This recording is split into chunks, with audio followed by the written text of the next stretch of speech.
Antes de terminar esse vídeo, vou te revelar qual é a única oração que, segundo os santos da Igreja, tem o poder de aliviar diretamente uma alma do purgatório. E não é o terço, não é a novena, não é a coroa. É algo que qualquer pessoa pode fazer, sem gastar nada, sem sair de casa, uma vez por semana. E o que vai te surpreender não é o que você vai fazer, é o que essa alma vai poder fazer por você depois. Agora, antes de eu te dizer o nome dessa oração, preciso que você entenda uma coisa que quase ninguém explica direito. A sua oração pelos mortos pode estar chegando diminuída, não porque você não reza, não porque você não tem fé, mas porque ninguém te ensinou o que faz uma oração pelos mortos ter endereço certo. Meu nome é Padre Jonas, sou padre há 23 anos, formado em teologia pelo Instituto Santo Tomás de Aquino, em Belo Horizonte, e atualmente sirvo numa paróquia aqui no interior de Minas. Ao longo desses anos, eu ouvi centenas de confissões e conversas de sacristia sobre esse tema, e aprendi a ser muito cuidadoso com ele. Não gosto de misturar espiritualidade com sensacionalismo. Não gosto de prometer o que a fé não promete. Mas o que vou compartilhar aqui não é opinião minha. É o que os maiores santos e teólogos da Igreja documentaram ao longo de séculos e que por algum motivo nunca chegou nas banquinhas das igrejas do interior. Deixa eu te contar de onde veio o meu interesse por esse assunto. Quando eu tinha 12 anos, minha avó, Dona Zusa, adoeceu de repente.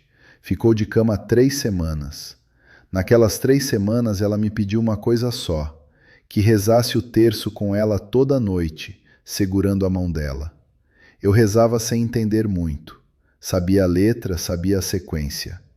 Mas o que eu entendia era o seguinte: no momento de cada Ave Maria, a mão da vovó Zusa apertava a minha. Só isso.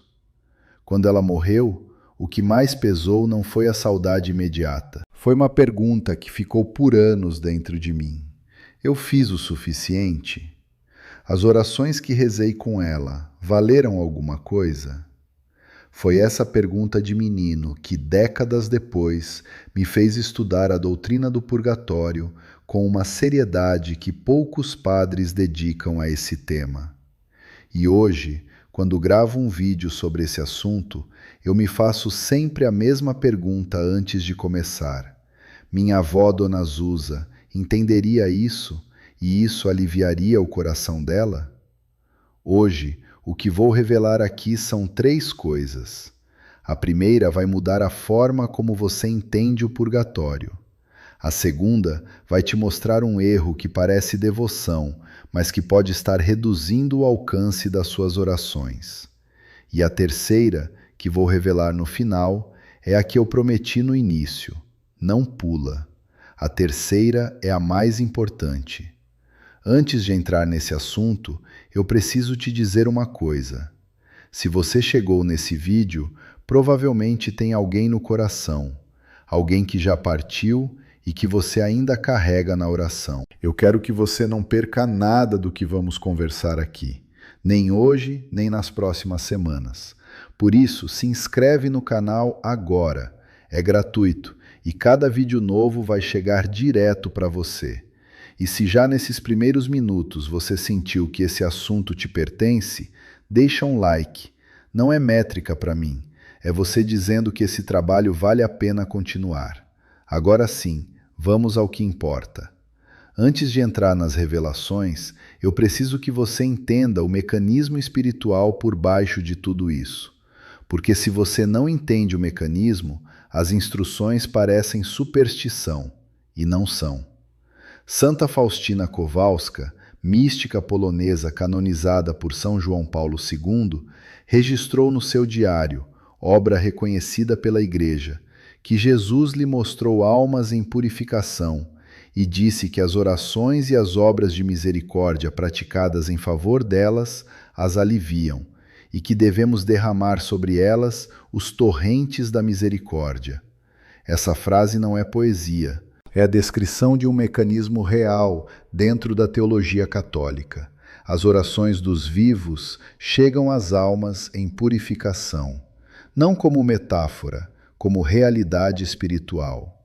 O que isso significa na prática? Significa que o que você faz aqui, agora, do lado de cá, tem consequência real do lado de lá. A doutrina da comunhão dos santos não é uma ideia abstrata de manual. É a crença de que os membros da Igreja, vivos, em purificação e glorificados, estão unidos num único corpo, e que o amor que flui dentro desse corpo é real, operante e eficaz. Pense nisso como uma corrente elétrica. A corrente existe, o fio existe, a energia está disponível. Mas se há mau contato na tomada, a luz não acende. Não porque a energia sumiu, porque a conexão não está perfeita. O que vou te mostrar hoje é como aperfeiçoar a conexão. Agora, vou te apresentar alguém que muita gente aqui vai reconhecer. Dona Conceição tem 71 anos, é de Patos de Minas, viúva há 8 anos. Tem 3 filhos. O marido, seu Geraldo, morreu de infarto às 3 da manhã, sozinho no quarto, antes que o padre chegasse, sem os últimos sacramentos. A filha que estava no hospital disse que ele estava agitado nas últimas horas. Essa informação nunca saiu da cabeça de Dona Conceição.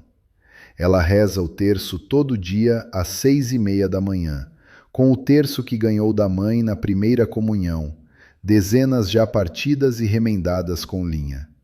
Manda uma missa pelo Geraldo todo mês, na igreja Nossa Senhora do Carmo, mas raramente fica na missa que manda. Deixa o nome, paga a esmola e vai embora antes de começar, porque sabe que vai chorar demais. Numa conversa depois de uma missa, ela me disse: Padre, eu rezo todo dia, mas é como rezar para o teto. Eu não sei se ele está bem. Eu não sei se eu estou fazendo certo. Eu não sei se o que eu faço chega até ele. Quando ela disse isso, eu precisei de um momento antes de responder, porque naquelas palavras eu ouvi a voz de centenas de mulheres que já tinham dito a mesma coisa com outras palavras. E entendi que Dona Conceição não precisava de consolo, precisava de informação, precisava de ferramenta, precisava das 3 coisas que eu vou te contar agora. Primeira revelação. Eu chamo isso de a cirurgia que a alma escolheu. O erro mais comum é imaginar o purgatório como punição, um lugar onde Deus cobra o que a pessoa não pagou em vida. A tradição mística da Igreja ensina algo completamente diferente. O purgatório é o processo pelo qual a alma que já foi salva, que já está destinada ao céu, é purificada dos apegos e imperfeições que a impedem de suportar a visão plena de Deus. Pensa numa cirurgia necessária. O paciente deseja a cirurgia, sabe que vai curá-lo, mas a dor é real. Não é a dor do corpo, é a dor da alma reconhecendo, com uma clareza que nunca teve em vida, cada momento em que escolheu menos do que Deus. Santa Catarina de Gênova, mística do século XV, reconhecida pela Igreja por suas visões do purgatório, autora do Tratado sobre o Purgatório, descreveu que a maior dor da alma nesse estado não é a privação do céu, é a consciência perfeita de cada imperfeição própria, vista à luz da santidade de Deus. E ela escreveu que, mesmo nessa dor, a alma consente, a alma deseja a purificação, porque o amor que sente por Deus é maior do que a dor que experimenta. Isso muda tudo, muda? O Geraldo, o marido de Dona Conceição, que morreu agitado às 3 da manhã, não está preso num castigo. Se ele foi salvo, está num processo de amor. Está vendo com clareza que nunca teve cada momento da vida dele. E suas orações chegam a ele como alívio nesse processo. Um padre capelão de hospital me contou uma vez que uma senhora, momentos antes de morrer, disse: Eu tenho muito medo de não estar pronta. Ela não tinha medo do inferno. Tinha medo de chegar suja diante de alguém que amava muito. Esse é o purgatório, o intervalo entre ser salva e estar pronta. Então, quando você rezar por uma alma do purgatório, não reze pedindo que Deus a perdoe. Ela já foi perdoada. Reze pedindo que Deus acelere a purificação e alivie a consciência dela sobre os momentos de fraqueza que ela agora vê com clareza. Uma oração específica para isso. Senhor, aplica o mérito da tua paixão sobre cada momento de fraqueza que Geraldo está vendo agora. Que o teu sangue cubra o que ele não cobriu em vida. Reze isso uma vez, devagar, com o nome pronunciado. Vale mais do que 10 terços rezados sem essa consciência. Você vai pensar, mas se ela foi salva, por que ainda precisa de ajuda? Porque salvação e santidade são coisas diferentes. Muitos são salvos, mas chegam ao céu passando pelo fogo que queima o que ficou. Suas orações não mudam o destino final, encurtam o caminho. Dona Conceição ouviu isso na sacristia e ficou quieta por um longo tempo. Depois disse: então eu estava pedindo a coisa errada. Não a coisa errada, a coisa incompleta.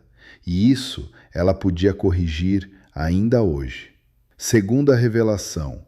Eu chamo isso de a oração que parece virtude, mas atrasa tudo. Existe um padrão que eu vejo muito nessa audiência. Um padrão que parece devoção, que tem a aparência de fé, mas que, segundo a tradição da Igreja, reduz a eficácia das orações pelas almas. É o luto que nunca virou missão.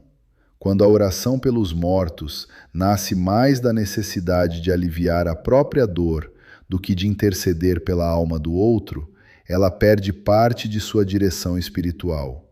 É como tentar mandar uma carta, mas escrever o endereço errado, porque as lágrimas estão turvando a visão.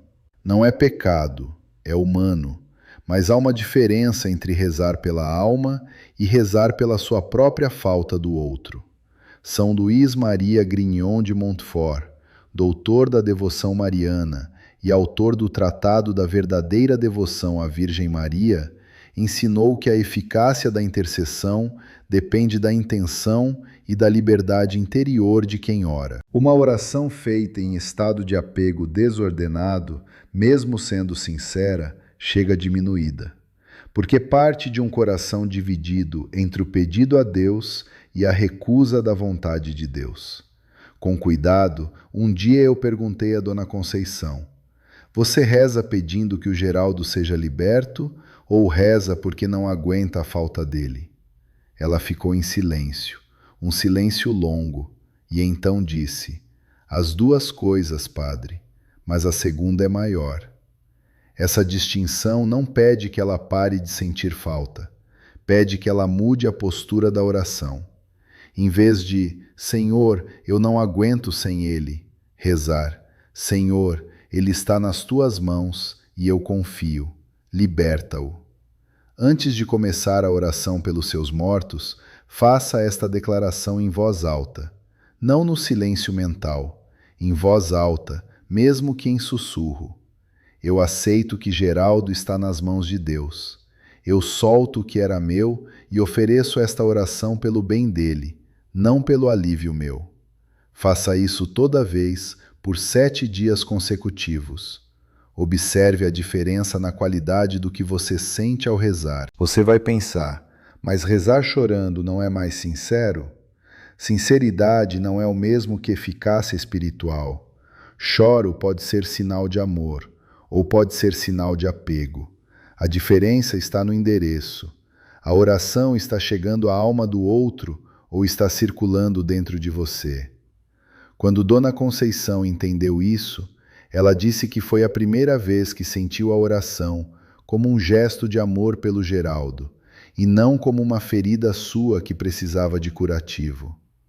Essa distinção simples é o que separa uma oração que alivia de uma oração que gira em círculos. E agora chegamos ao que eu prometi no início. Terceira revelação.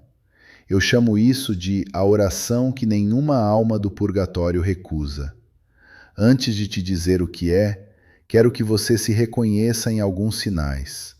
5 sinais de que você pode estar fazendo tudo certo, mas faltando a parte mais importante. Primeiro sinal: você manda missas pelo falecido, mas raramente está presente nelas. Deixa o nome, paga a esmola e vai embora. Você delega a oração ao padre sem participar. Segundo sinal: você reza pelo falecido todos os dias, mas nunca nomeou uma intenção específica. Reza por minha mãe, pelo meu marido, sem dizer o que especificamente está pedindo para eles. Terceiro sinal: você sente que suas orações estão no vazio.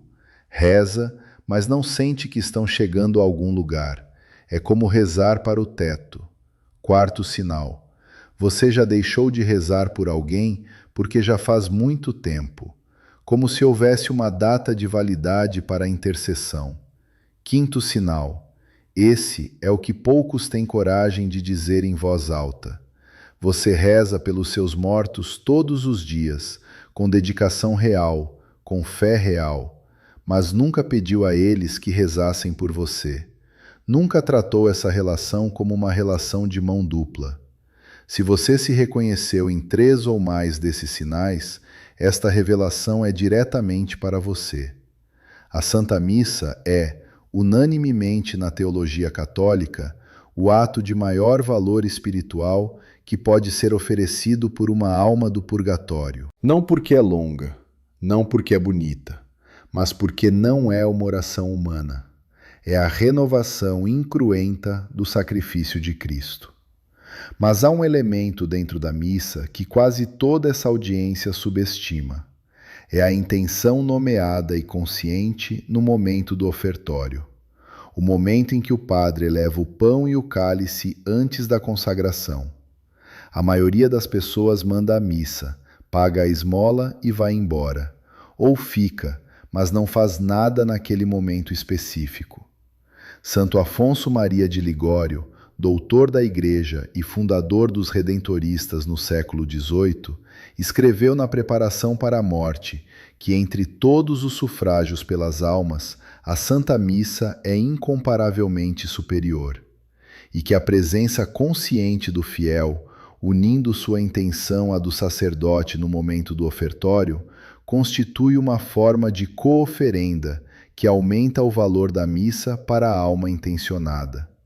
É a diferença entre mandar uma carta pelo correio e entregá-la na mão. Então, na próxima missa em que você estiver presente, no momento do ofertório, quando o padre levar o pão e o cálice, feche os olhos, nomeie em silêncio a alma pela qual você veio e diga internamente: Senhor, una esta oferta tua pela libertação de Geraldo. Que o mérito desta missa alcance o que minhas palavras não alcançam. Faça isso uma vez com atenção total e depois, no silêncio após a comunhão, diga: Geraldo, eu estou aqui. Se você puder, reza por mim também. Não é superstição, é a doutrina da comunhão dos santos aplicada na prática mais simples possível. A Igreja acredita que as almas do purgatório têm capacidade intercessória real, que a relação entre os vivos e as almas em purificação é de mão dupla, que você pode dar a eles e eles podem dar a você. Você vai pensar: mas pedir para os mortos rezarem por nós não é espiritismo? Não, a Igreja distingue claramente. Espiritismo é tentar estabelecer comunicação com os mortos por métodos ocultos. A comunhão dos santos é a crença de que os membros da Igreja, vivos em purificação e glorificados, estão unidos num único corpo. Pedir intercessão a quem está no purgatório é o mesmo princípio de pedir a um santo, com a diferença de que essa alma ainda está em processo. Agora, 5 instruções práticas para você começar ainda hoje. Primeira instrução: a partir desta semana, quando rezar pelos seus mortos, comece sempre com esta declaração em voz alta: eu aceito que você está nas mãos de Deus. Eu solto o que era meu e ofereço esta oração pelo seu bem, não pelo meu alívio. Isso reorienta o endereço da oração, não apaga a saudade, purifica a intenção. Segunda instrução: troque o pedido de perdão pelo pedido de aceleração. Em vez de Senhor, perdoa minha mãe, reze: Senhor, aplica o mérito da tua paixão sobre cada imperfeição que ela está vendo agora. Ela já foi perdoada. O que ela precisa é que o processo seja abreviado. Terceira instrução. Esta é contraintuitiva. Na próxima missa que você mandar por um falecido, fique nela, inteira. E no momento do ofertório, una sua intenção à do Padre em silêncio, com o nome pronunciado internamente. Não delegue o que você pode fazer junto. Quarta instrução. Se há anos você não reza por alguém porque já faz muito tempo, retome essa intercessão hoje. Não há prazo no amor. A comunhão dos santos não tem data de validade. Uma única oração feita com intenção específica, depois de anos de silêncio, é válida e eficaz. Quinta instrução. Essa é a mais difícil e a mais transformadora. Peça ao seu falecido que reze por você, em voz alta, pelo nome, com um pedido específico. Geraldo, eu sei que você está perto de Deus. Reza por mim, por nossos filhos, por aquele filho que se afastou. Isso não é superstição. É reconhecer que a morte não cortou o amor. É tratar aquela alma como o que ela é, alguém que te ama, que está numa condição de purificação e que tem capacidade de interceder por quem ficou. Deixa eu te dizer o que aconteceu com Dona Conceição. Depois de ouvir tudo isso, ela ficou na missa do mês seguinte, pela primeira vez em 8 anos. Ficou inteira. No momento do ofertório, fechou os olhos, nomeou o Geraldo em silêncio e uniu a intenção dela à do padre. Na comunhão, pediu baixinho que ele rezasse por ela e pelos filhos, incluindo o filho que tinha se afastado da família. Ela saiu da missa sem saber explicar direito o que tinha mudado. Semanas depois, me procurou e disse: pela primeira vez em 8 anos, senti que ele estava perto e que estava bem. Não sei explicar, mas o teto sumiu. O teto sumiu, não porque Deus mudou, porque ela mudou o endereço da oração, porque ela parou de rezar para o próprio luto e começou a rezar para a alma do Geraldo, e porque ela deixou que o amor fosse nos 2 sentidos. A morte não foi a última palavra no casamento de Dona Conceição. Foi uma pausa dentro de uma história que ainda está sendo escrita. Se a história de Dona Conceição tocou você, se você também tem alguém pelo qual reza sem saber se está chegando, então você sabe que esse assunto não acaba aqui. Toda semana eu trago uma mensagem assim, concreta, honesta, enraizada na fé que nossa geração aprendeu a viver. Se inscreve no canal para não perder nenhuma. E se esse vídeo te devolveu alguma coisa, um pouco de paz, um pouco de direção, compartilha com alguém que também precisa ouvir isso. Às vezes, o gesto mais simples de amor ao próximo é encaminhar uma mensagem. E agora, antes de encerrar, eu quero rezar com você. Nossa Senhora do Carmo, Mãe de todos os que partiram antes de estar prontos, Mãe de todos os que ficaram sem saber o que fazer com a saudade.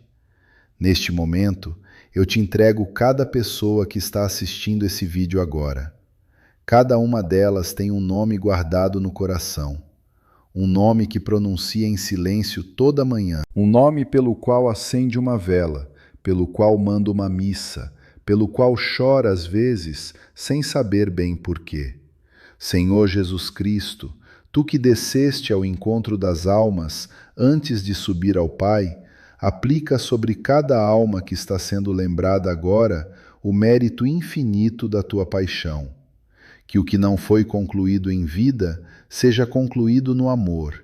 Que o que ficou por dizer entre os que ficaram e os que partiram seja dito no silêncio da misericórdia divina. Que as orações que sobem desta sala, desta cozinha, deste quarto onde alguém está assistindo agora, cheguem onde precisam chegar. Que o teto não exista para nenhum deles a partir de hoje. E que cada um que orou aqui esta noite receba de volta, das mãos de quem já partiu, uma intercessão que só pode vir de quem está mais perto de ti do que nós ainda estamos. Em nome do Pai, do Filho e do Espírito Santo. Amém. Que Deus te abençoe, que Nossa Senhora te cubra com o manto dela e que você durma essa noite um pouco mais leve do que estava antes de começar esse vídeo.